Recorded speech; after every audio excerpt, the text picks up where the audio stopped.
Hi, I'm John Byrne with Poets and Quants. Welcome to our Thought Leadership Series at UC Davis Graduate School of Management. Today we're speaking to a newly crowned distinguished professor at the school. His name is Hemant Bhargava, and you've had a long educational journey starting at the University of New Delhi with your degree in math. You have an MBA from the Indian Institute of Management in Bangalore. Then you went on to Wharton to receive both a master's and a PhD in decision sciences before coming to UC Davis 20 years ago. And your topic... You missed a couple of things in I'm between. sure I did. I'll mention it because I spent 10 years at the Naval Postgraduate School as a professor there. Yes. And that was a wonderful experience, so I don't want to miss that. So tell me, what inspired you to become an academic in the first place? Okay, so you covered a little bit of the journey that's interesting. So I studied math in college, and I was always very excited with math. And then I went to business school, and the college mathematics was really theory. And I went to business school and started seeing applications of math in business. But this was also in the 1980s in India, and we had just started seeing computers and computing. And I got my first experience with computing at the business school, and it fascinated me. And I remember reading books at that time on artificial intelligence, which was in the one of the early eras of AI, and there have been these winters of AI, so those came later. But I was just amazed at some of the things that were going on in AI at the time. So the journey to being an academic was sort of partly intentional, as in these things that I was doing, and partly accidental. And the intentional part was, I remember, all of the part that I loved math, and I went to one of the top mathematics programs, but I often found myself in front of the classroom, trying to re-explain things that were being explained by the instructor. So I mean, it wasn't like planning anything, but that's just what I used to do. And then at the business school, which was also the top program in the country, and great professors, but I found myself often skipping lectures or not reading the prescribed books and going out and finding my own material, and often in the library. So I think that sort of connects to being an academic of intellectual curiosity and the desire to explain complex things to other people. Right. So I think that's the intentional part. The accidental was, then I got a job at one of the really great startups in India in IT. I was very happy, but I had a sister in the US who was doing a PhD also in management science, who insisted I should consider coming to the US, and she ended up calling people at the Wharton School after I'd taken my GRE. So I had not applied anywhere, but then I got a call from Wharton asking me to apply, and that they wanted to admit me with a full scholarship. And that sounded like a good offer. And that's how I got there, and still had not really thought what it would mean to be an academic. But I think once you're in a PhD program at a place like that, the most frequent and expected path is to be an academic, and I love both the research and the now teaching.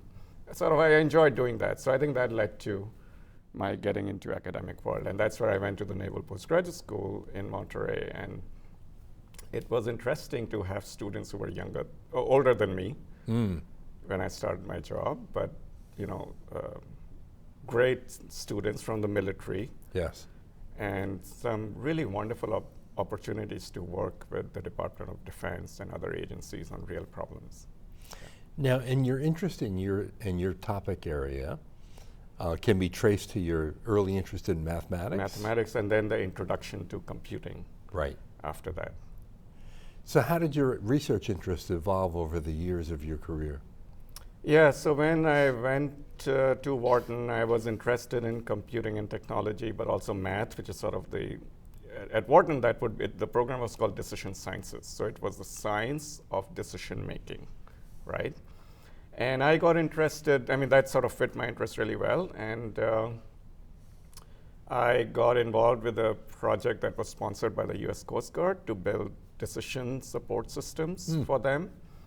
And my advisor there at Wharton, Steve Kimbrough, who was leading the project, he was to mention this quote from one of the the officers at the Coast Guard who was behind the project, that in any model or decision support system, he wanted to see where the numbers came from. So don't just give me answers, but tell Right. me what's behind all of this. Right. And that really drove a lot of our thinking. And this is, again, in the late 1980s, before the internet had happened, but we created something we call generalized hypertext, which is the linking you see today on the World Sure. Wide Web, but where a machine produces the links. So rather than sit and make linkages to things, and this was driven by the idea of where did the number come from. So in what we built, you could click on a result, and it would trace you back to the models, the equations, or even the parameter values that were entered by someone. And that was sort of a byproduct side effect of, but if I look back at it now, 35 years later, it was really a cool innovation at the time. So that sort of got me into computing in the context of decision making and business Right. modeling. Now, you have over 100 peer-reviewed articles published. I wonder which one of them landed with the greatest bang. Okay, so there's an easy answer and a complex answer, as always. The easy answer would be one, a paper we worked on in the early 2000s when internet search engines were happening. And this was led by my doctoral student at the time, John Fung. And I was then at Penn State, which we did not talk about. And she went to for a summer internship at Yahoo Research Labs. And Yahoo then was like a premier internet company, right? And we ended up writing a paper comparing methods for ranking search results and with advertising. That paper was published in 2007, takes a long time. And then I think in 2019, it won a Test of Time award because it had really, after a dozen years or so, it had shown itself, its value through a number of methods, citations, and other things. And you discovered in the paper that there is a correlation between whether a firm advertises with a search engine and how high its results organically come up. That's right. And that's sort of the premise part of the work. But what we showed was that when you're ranking results, so the practice then was to rank based on payment alone. And another emerging alternative was to rank based on a combination of payment and perceived relevance of the content, right? So the first approach was, look, we want to make the most money through these ads, so let's rank whoever pays the most, put them on the top. And we showed that in many situations that combining payment and potential relevance was a better way to rank the results. But then we also showed something really interesting, which is when, search engines were seeing new pages all the time. They're not, so this potential relevance is basically historical relevance. But if you have new pages that are asking to be ranked, you have known nothing about them. So then you need to try them out.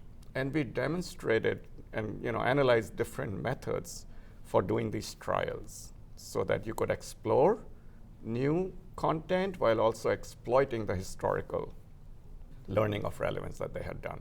Right. So that was all in that one paper. And it received this award many years after that. So that's the easy answer. What's the more The complicated more answer? interesting and complex answer is actually going back to that work on generalized hypertext, right? And then a few years later, we, my colleague Ramaya Krishnan, who's at CMU, and we had been working on this stuff for a long time. And we decided we want to do something in the context of decision modeling, but also internet computing. And this is the late 90s, the internet was just taking off. And we ended up building, and we had this multi-year project called DecisionNet. And this was meant to be an electronic marketplace of decision models and data and users. We were interested in decision modeling, right? Not on electronic markets and platforms. But this was a platform. And then, for the last 20 years, my research has been on platform economics. So this is again a side effect, the electronic marketplace. And we didn't make a big deal of it at the time, but then 5 or 6 years later, my research transitioned to economics of technology and platforms. And I'm doing that now, and it's led to some really cool papers after that. But I think that journey is really interesting, from the hypertext to this DecisionNet, electronic marketplace, and then later papers in which we've looked at how to model digital platform businesses like Uber and Facebook and so forth. And the latest thing I'm doing now is looking at digital addiction, which is another side effect of the advertising-driven revenue models that a lot of these platforms adopt. And what are you finding about digital addiction? So I'm still working on this. My working research hypothesis, which I'm trying to prove, is, so first of all, I think people understand that the fact that these platforms use attention-driven models, meaning the more time you spend, the more they earn, drives them towards addictive design. And that's content algorithms that promote things that engage people more. And I'm learning research from psychology that basically, I'll summarize this quote I heard somewhere: if it's enraging, it is engaging. So things that are more brutal, gory, violent, fake, sensational, tend to get more eyeballs, and these algorithms are scanning content for those things and pushing it deeper and deeper. So that's sort of understood.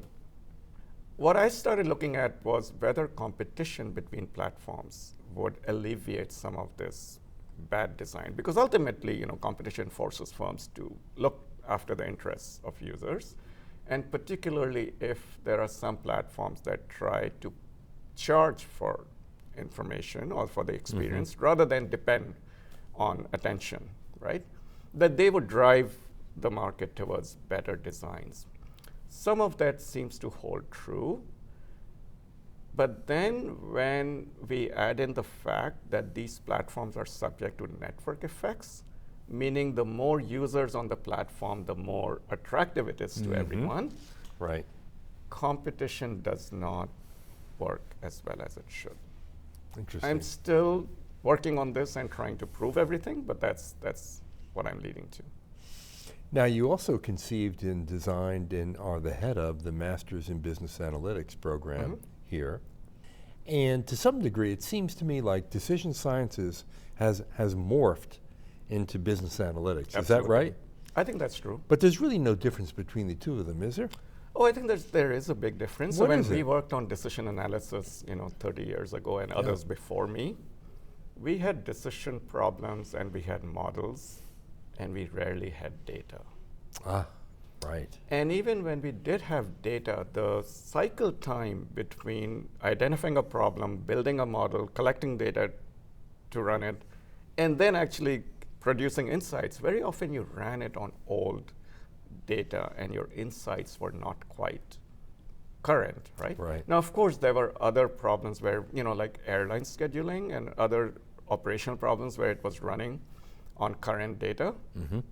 But generally, when decision models that were making inferences or even then predictions were based on old data, long cycle times, today we have a very different environment, right? Where you can actually run real-time data analytics. So that's a huge difference in how data should be collected, managed, and then fed into decision models. The other thing is for models that are based on data analysis, right?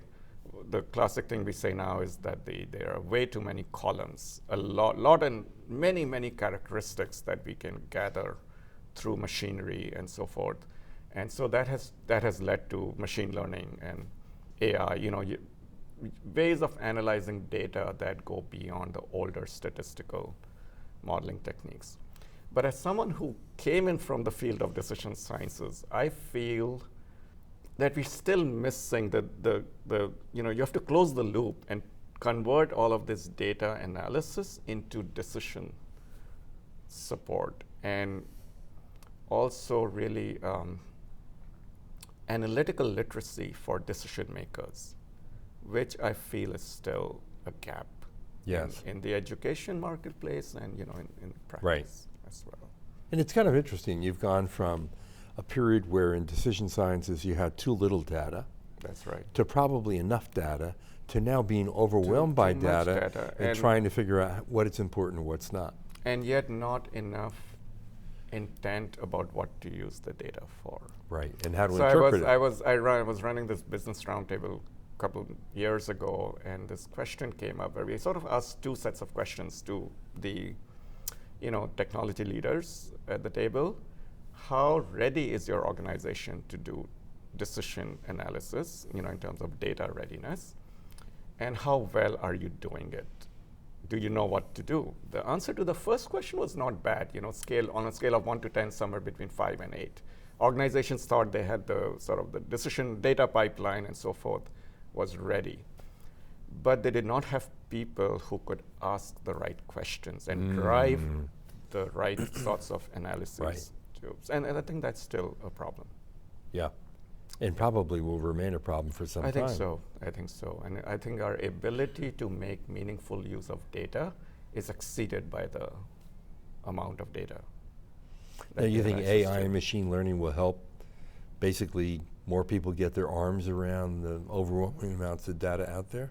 3 years ago, I would have liked to say no. I think we're being constantly surprised by the capabilities. I don't think we've seen really practical instances of this happening, but it is viable that given enough data and past experiences, machines can start constructing decision models for us. I think that issue of intentionality is still going to be at the center. How does the machine know my intent in what I want to do with my business? Right. And can it somehow learn and create models that match the intent of the corporation and what it's doing? We haven't seen that yet, but I would not rule it out. Right. Yeah. Now, you also lead the Center for Analytics and Technology in Society. So what is your core agenda with that center at UC Davis?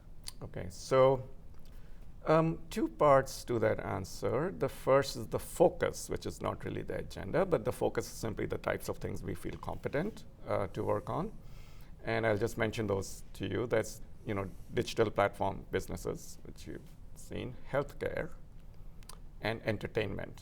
And those look like three very different areas. They really do. But partly I have passion in studying all of them, but there are some interesting intellectual connections across the three of them, right? The agenda is to A, do research, which is what we do, but that I would do as an individual. B, do applied work and industry collaboration. So now we're taking the research to solve real problems, and that also a lot of us do as individual faculty, right? Sure. But the third is to really provide outreach so that insights from research and collaboration can be explained to a broader audience than just scholars or business managers. And so, that's something we've been really trying to do in the last 2 or 3 years. And then as an accidental outcome, this was not on the agenda, but I think it should be, is that the center has become a magnet for really smart students who seek work at the center of different types. They come to do research, but there are various types of different things that they do. But they get an experience that they, of close collaboration and working with faculty that they would not have as a student. And I found from the students who've done this that this has been a really amazing part of their university experience, and it was not something we ever thought of as a possibility. Right. But it's been very rewarding for them, and also, I'm amazed at how much these 20-year-olds can teach me, even though I'm a technology management professor. But I learn a lot from them as well. I mean, I think that's one of the joys of being a professor. Absolutely. You're surrounded by young, smart, ambitious people all the time. Yes. And it makes you and young. In a classroom, we don't have the opportunity to have those deep connections, right? Because you're there for a purpose and you're there with too many students, right? So you don't get that one-on-one. But with the center and the students, I think we get a very different sort of engagement then. So you've had a remarkable educational journey and a remarkable academic journey. I wonder how it's changed you as a person. Oh, that's a great question. So I think there are parts where it's been very familiar, right, from what I described in my undergraduate and graduate work. But then, I remember in early years contemplating what I was doing, why I was doing, and if I'd ever be successful at it. And you learn to overcome those imposter syndrome questions. And, I think academics has really taught me that we can, part of it comes from when you can really change someone's life as a student by either turning on the light bulb in them in a class, or even like I described with the center, making a meaningful difference to people's lives. And that's not something I had understood for a long time. Yes. And there are different parts of the job that are rewarding in different ways, Absolutely. I imagine. Absolutely. Whether it's teaching, mentoring others, running things. You managed the MBA program for a while. You're running the center now. And you're running the master's program in business analytics. Yeah, not anymore, but right? And research, obviously, which is a core part of your job. And each of them poses different challenges, That's I right. imagine. That's right. Yeah. So it's something that you can never be bored from. No, not be bored from, and still try to have a balance of life in life. Yes. So there are times when I'm totally immersed in work and not able to commit enough time to other things. And then there are times when, being an academic, there's nothing I have to do tomorrow or next week. And you really have to self-discipline yourself to get back to work. Right. Yeah. Any regrets about the path you've chosen? I almost, no, that's something I just tell me. I almost never have regrets about what I've done. And I've done things that are very non-standard, but I really, honestly, I do not look back and think about what if I had done this thing differently. Yeah. That's a good thing. Yeah. Well, it's been a real pleasure. Thank you for joining us Absolutely. today. Yeah, thank you for all the wonderful questions. Yeah. All right, this is John Byrne with Poets and Quants. You've been watching our Thought Leadership series at UC Davis Graduate School of Management. We're exploring the ideas, the passions, and the motivations of some of the school's top professors. Thanks for watching.